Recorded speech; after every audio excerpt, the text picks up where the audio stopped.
This is Tears of Price. I have been creating this sheets-based reading log for several years, previously shared on Book Riot. This year it is no longer on Book Riot. I'm just sharing it on my own. So I thought that I would do a quick video just to go over what this spreadsheet looks like and how to use it. For those of you who've been sticking around and using this for several years, there aren't really any major changes for this year's log. Just a few slight little things that I've tweaked and cleaned up a little bit. But for the most part, this log has been working really well, and I've been getting a lot of great feedback from people, so I haven't made any major changes. However, if you would like to update and or tweak or change this log to better suit your reading life, you are more than welcome to do that. And I'm going to show you how to do that here.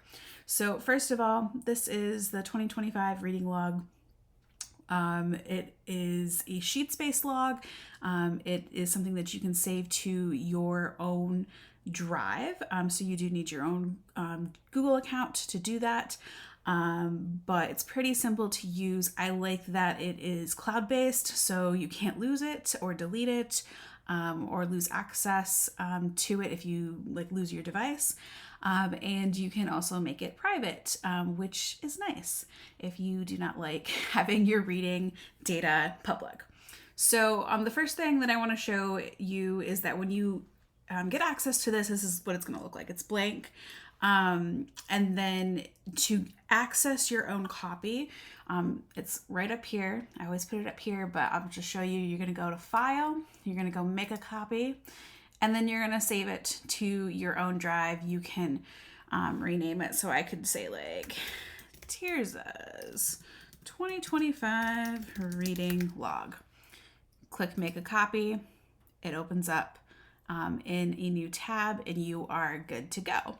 And then you'll be able to fully edit this copy once you've made it. Now, I have made a test copy that I'm going to show you all today. This one, I've already added some data in it, because when you see it blank, it doesn't look very impressive. The stat sheets, in fact, might say faults and have some errors in it. They're not actual errors, but you're just not going to get any usable or interesting data until you actually start putting things into the log. There's also, so this is the tab that you use to actually input your data. This is the tab where you get all of your fantastic statistics and numbers. This is a tab that puts them all in fun charts. And then we have a challenge tab and a book spending log. So I'm going to pop over to my test copy so you can actually see what it looks like when there's stuff in it. So here we are. These are just some random books that were sitting near me on the shelf, or books that I have on my, to be read list. So I just popped them in here. I do title, I do author, artist/narrator, like if it's a graphic novel and I want to put the artist down, or if there's a narrator to an audiobook. I like to keep track of publisher, publication date. Some of these dates aren't actually correct. I was just experimenting and making sure that the numbers all work together. And then you do your start date and your finish date. And then there's a drop-down menu for if you decide to DNF a book, you can mark it DNF.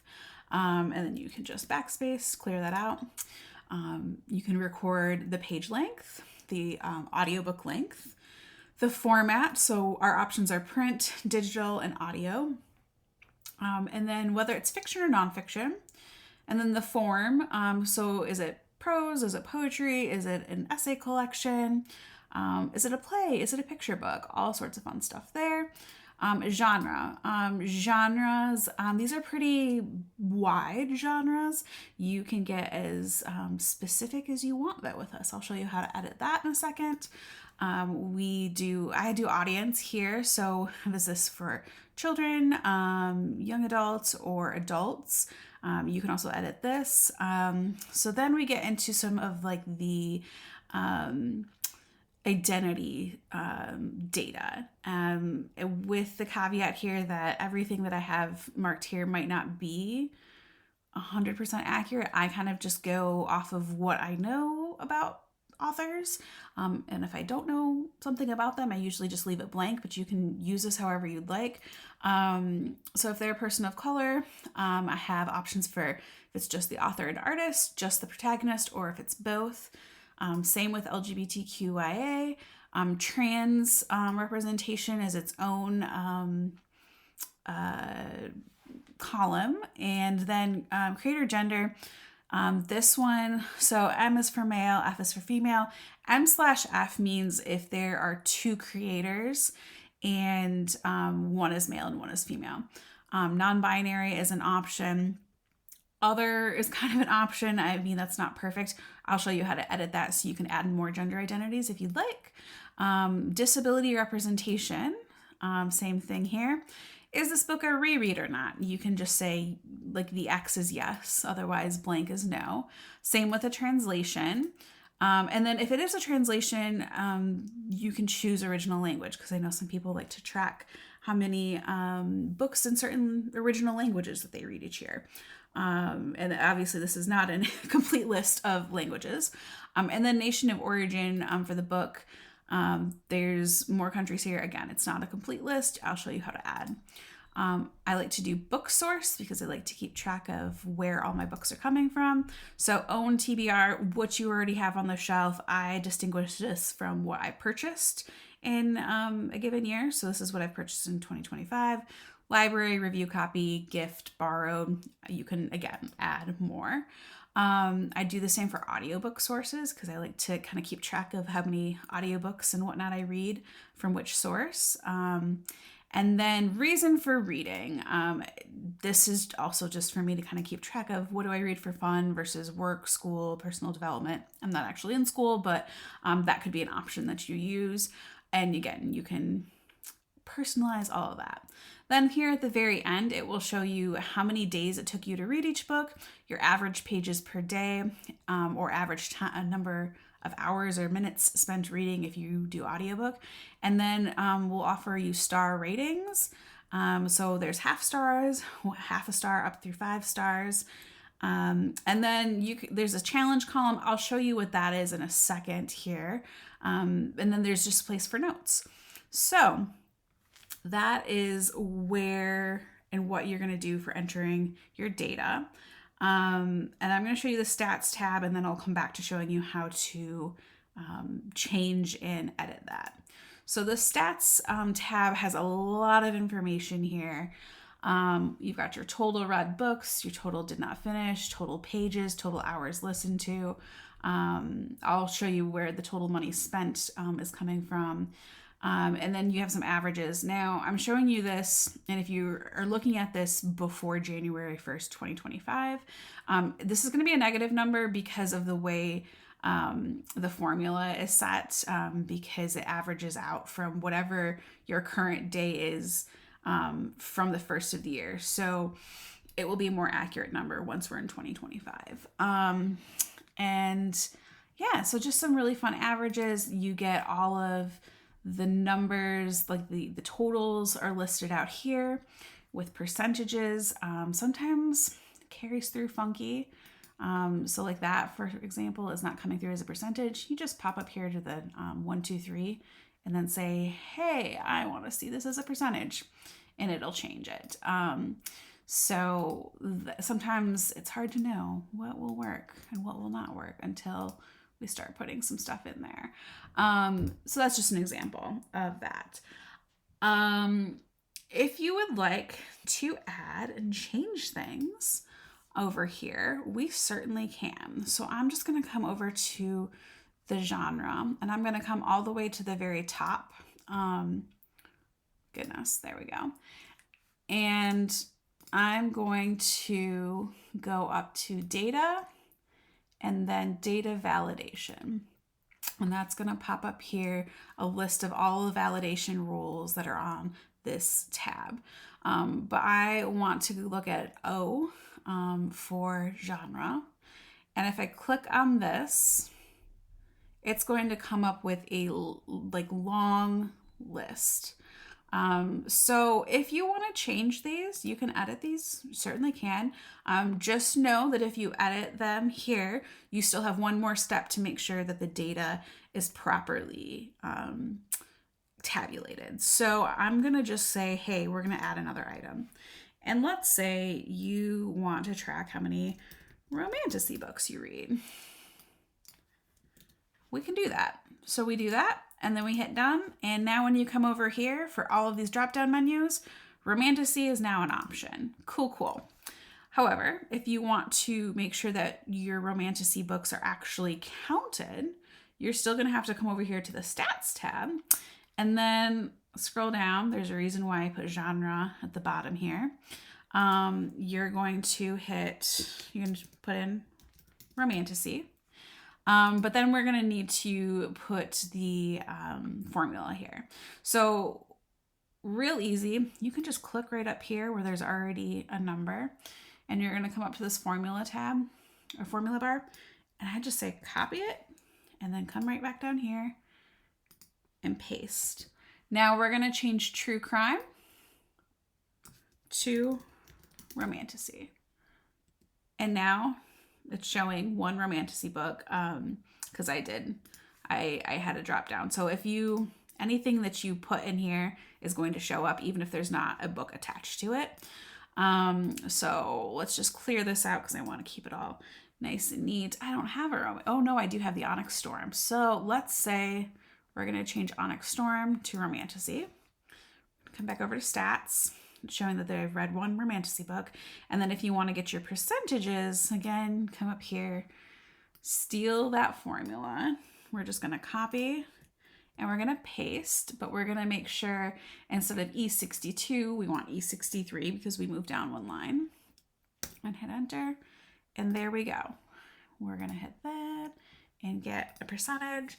So there we have it. That's how you add a genre. And so that same basic function is going to work if you want to edit pretty much anything here. You're going to bring up data validation, and then you can look and scroll through all of these lists. So yeah, if you want to add more book sources, just scroll down to where we have the rules, the data validation rules for Z. Click on that. Add another item, or if you don't use any of these, you can just delete them. If you say I don't ever get review copies, hit delete and it's no longer an option.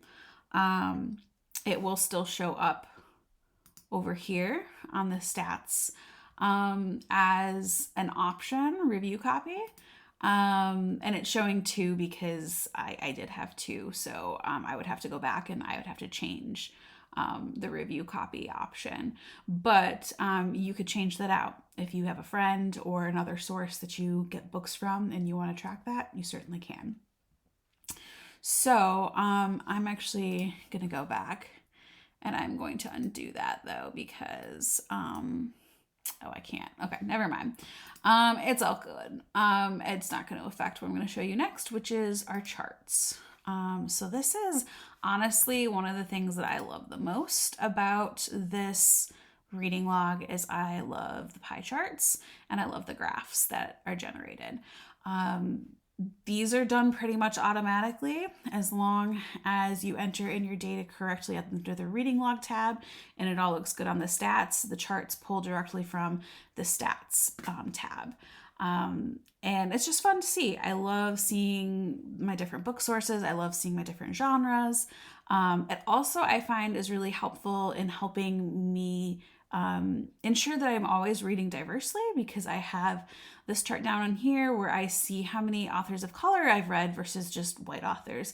And so for me, if this number ever dips below like 40%, that's like usually a sign that I need to put my money where my mouth is and go read some more diverse books. I'm a type of person that's really motivated by numbers and visual representations of numbers. So I find that this is like a really good way to encourage me to read outside, just my lane and my comfort zone. So that works for me. Maybe it doesn't work for you. Whatever. what I love about this is you can just kind of take and use what is useful and interesting to you.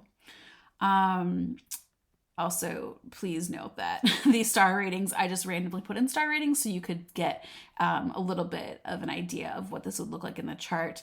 All ratings are actually, are not actually accurate representations of how I feel about any given book. So the next tab I'm going to show you is the challenges tab.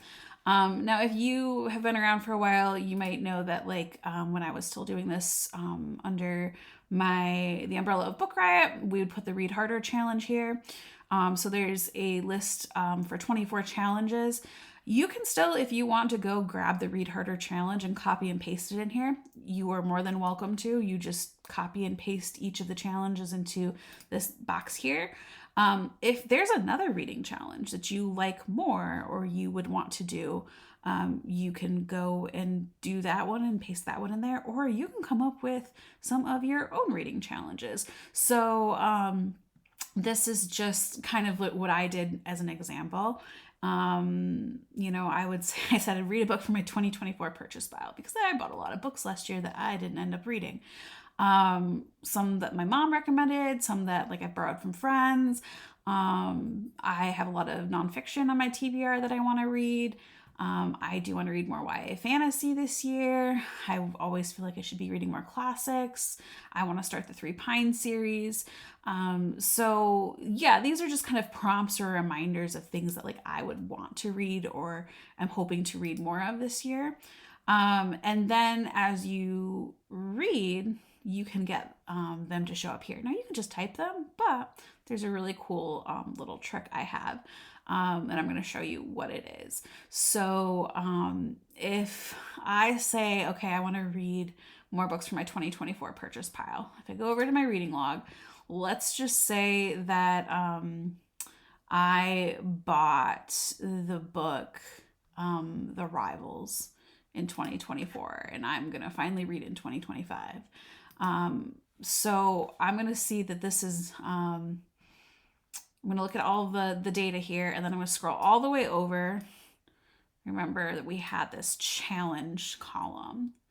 And then I'm going to come back to the challenge and I'm going to say, okay, this is going to satisfy number 1 on my challenge. Not number 1 on the sheets list, but number 1 on the challenge.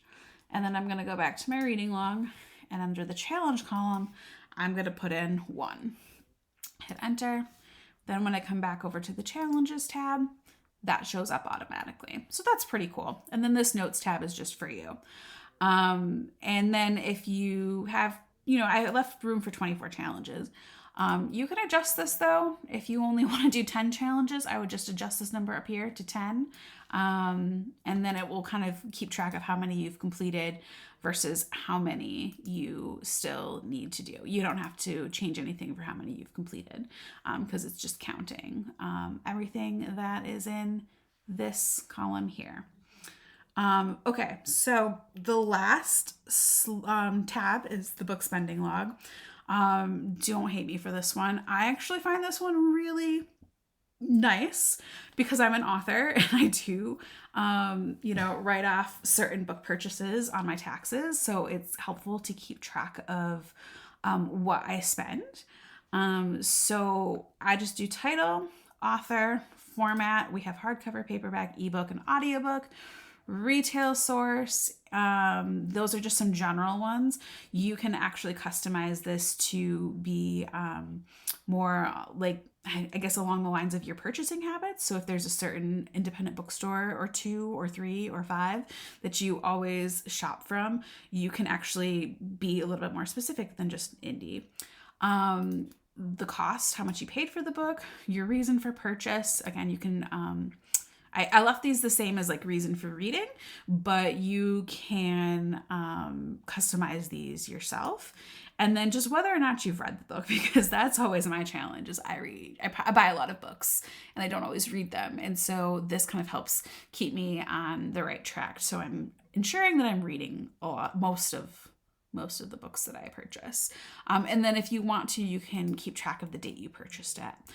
This doesn't really correlate to any chart or graph. This is just really for your your information only. And then we have our total spending, total purchase, total read. These are actually replicated over here on the stats at the very top.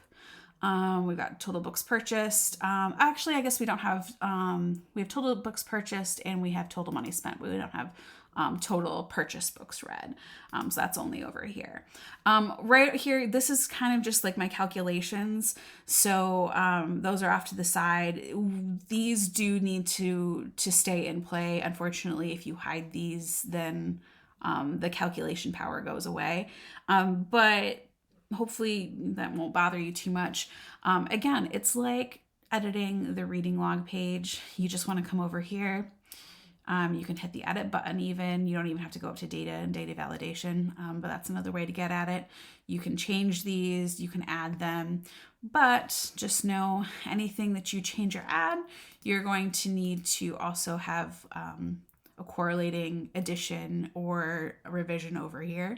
So if I were to, for example, I'm gonna edit this.